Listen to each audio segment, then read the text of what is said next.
आदाब साथियों, आज 19 दिसंबर है और हर साल की तरह मेवात के कई संगठन आज पूरे मेवात में मेवात दिवस को बड़े धूमधाम और इमोशंस के साथ मना रहे हैं।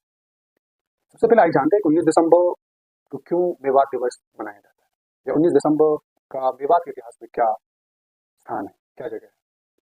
आज के ही दिन 19 दिसंबर 1947 को भरतपुर, अलवर और हरियाणा के गुड़गांव जिला के लाखों मेव, अलवर और भरतपुर राज्य के मेवों के सफाई अभियान, उनके अत्याचार, उत्पीड़न और सांप्रदायिक दंगों से तंग होकर पाकिस्तान जाने का मन बना चुके थे। तब मेव नेता खासकर अब्दुल हई, चौधरी हिंसा, चौधरी यासीन और सैयद मुतलबी जैसे लोगों ने और मेव और चौधरियों ने मिलकर गांधी जी से मुलाकात की और गांधी जी को घासेड़ा आने का आह्वान किया। इसी दिन 19 दिसंबर 1947 को गांधीग्राम घासेड़ा पहुंचे और वहां मेव को भारत में रहने का ही आह्वान था और उन्होंने कहा कि आपकी सुरक्षा और जान दोनों का ख्याल रखा जाए। और उन्होंने मेव के बारे में 19 दिसंबर 1947 को गांधीग्राम घासेड़ा में कहा कि मेव भारत की रीढ़ की हड्डी की तरह है और उन्हें पाकिस्तान भेजने की गलती नहीं की जाएगी। इससे पता चल रहा है कि मेवात, क्योंकि जितने भी मेव लीडर थे, चौधरी अब्दुल हई थे, चौधरी यासीन थे, सैयद मुतलबी थे, इन लोगों ने बार बार गांधी को ये कहा कि मेव यहाँ प्राचीन एक एक एक कौम है और इस कौम ने हमेशा जंग आज़ादी में बढ़ चढ़ कर भाग लिया है, तो हम ऐसी कौम कैसे पाकिस्तान जो है वो जा सकती है। तो गांधी जी के आह्वान पर 19 दिसंबर 1947 को जिन्होंने गांधीग्राम घासेड़ा में आह्वान किया, उसके आह्वान और भरोसे पर लाखों लोग जो पाकिस्तान जाने के लिए बिल्कुल तैयार बैठे थे, उन्होंने हिंदुस्तान को चुना और हजारों लोग जो पाकिस्तान जा भी चुके थे, वो गांधी जी के आह्वान पर वापस पाकिस्तान से भारत आए।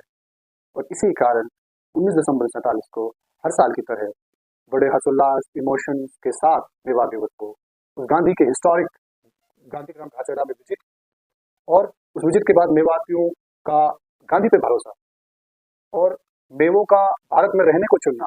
पाकिस्तान के पास ऑप्शन था, मुस्लिम लीग कई तरह के प्रोपेगेंडा चला रही थी उनको पाकिस्तान ले जाने के लिए, उसके बावजूद यहाँ के लाखों लोगों ने पाकिस्तान के बजाय भारत को चुना, गांधी के विश्वास को चुना, गांधी के आह्वान को अहमियत दी। और इसी कारण 19 दिसंबर 1947 में जो हुआ, उसकी याद में आज पूरा मेवात दिवस मना रहा है।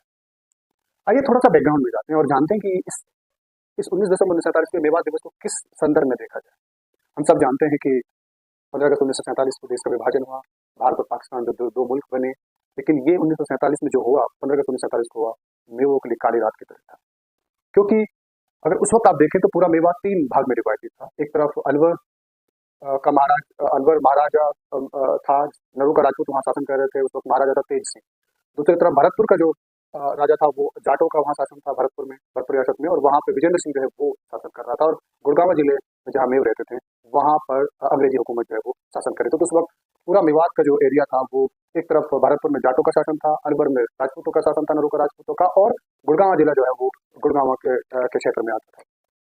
उस वक्त भरतपुर और अलवर रियासत में खासकर हजारों मेव, हजारों लोगों का शुद्धिकरण किया गया, उनको मुसलमान से हिंदू किया गया, मेव के हजारों गांव को लूट लिया गया, आग लगा दी गई, हजारों औरतों की इज्जत लूटी गई, लोगों को लावनी की तरह काटा गया और औरतों को नंगा करके परेड जो है वो कराई गई, और मशीन गन से न जाने कितने मेवों को जो है वो मार दिया गया। और इस सब में अलवर के राजा तेज सिंह, भरतपुर के राजा विजेंद्र सिंह, आरएसएस के कई बड़े नेता, कई जाट और राजपूत नेताओं, सबकी एक मिली भगत थी, क्योंकि वो अलवर और भरतपुर में मेव का सफाया करना चाहते थे। सफाया क्यों करना चाहते हैं उसका मैं आपको आगे बताऊंगा कि वो सफाया क्यों करना चाह रहे थे। और इस बात का प्रूफ कि वो जो है मेवों का सफाया करना चाह रहे थे, इस बात का प्रूफ इस बात से मिलता है कि उस वक्त एक अलवर इस बात का प्रूफ इस बात से मिलता है कि उस वक्त एक अलवर आर्मी के कैप्टन थे, और वो लिखते हैं, और उनका एक डॉक्यूमेंट उसमें वो लिखते हैं कि मैं महाराजा तेज सिंह का एडीसी था, हम आरएसएस के साथ थे, और ये तय किया गया आरएसएस और महाराजा तेज सिंह के द्वारा कि मुसलमानों खासकर मेवों का अलवर से सफाया किया जाए। आगे वो लिखते हैं कि सरदार पटेल की भी यही ऑर्डर थे, और सरदार पटेल और तेज सिंह की हॉटलाइन पर बात भी हुई थी। उनसे कहा गया कि हिंदू के जो नौलखी में पंजाब में जो हो रहा है, उसका बदला लिया जाए, और ऑर्डर दिया गया कि फिरोजपुर झरखा तक मेवों का सफाया किया जाए, उनको पाकिस्तान में भेजा जाए जबरदस्ती, और उनकी जमीनों पर कब्जा किया जाए। तो राजपूत और जाट मेवों की जमीनों पर कब्जा करना चाह रहे थे, जबरदस्ती यहाँ से मेवों को जो है वो पाकिस्तान भेजना चाह रहे थे।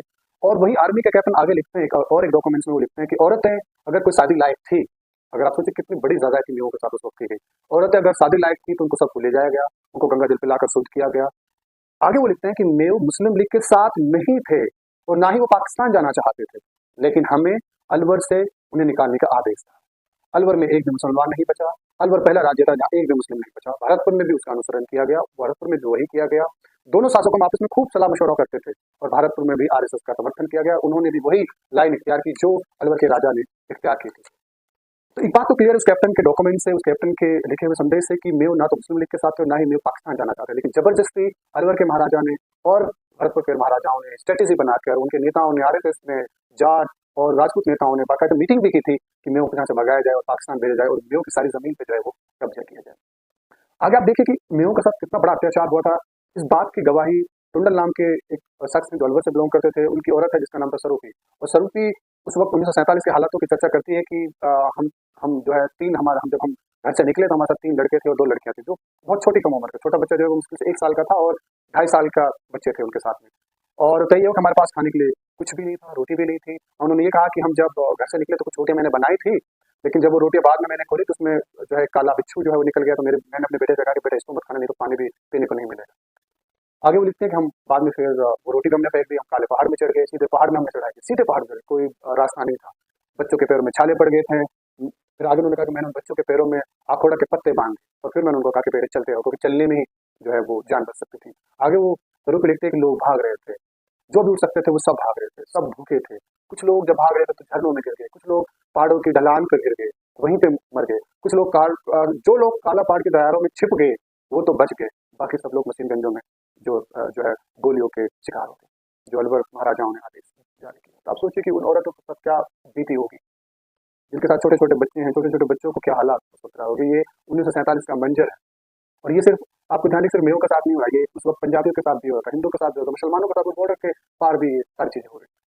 सरूपी आगे बताती है कि मैं जब तक मेरी बहन के पास कुछ दिन तक तो रुके, उसके बाद जब पलायन का चर्चा हुई तो उस वक्त पाकिस्तान की सीमा जो है वो बंद हो गया, तो ना वो पाकिस्तान जा सकते थे। फिर बाद में वापस लौट आई, फिर वहाँ उन्होंने किसान के यहाँ मजदूरी की।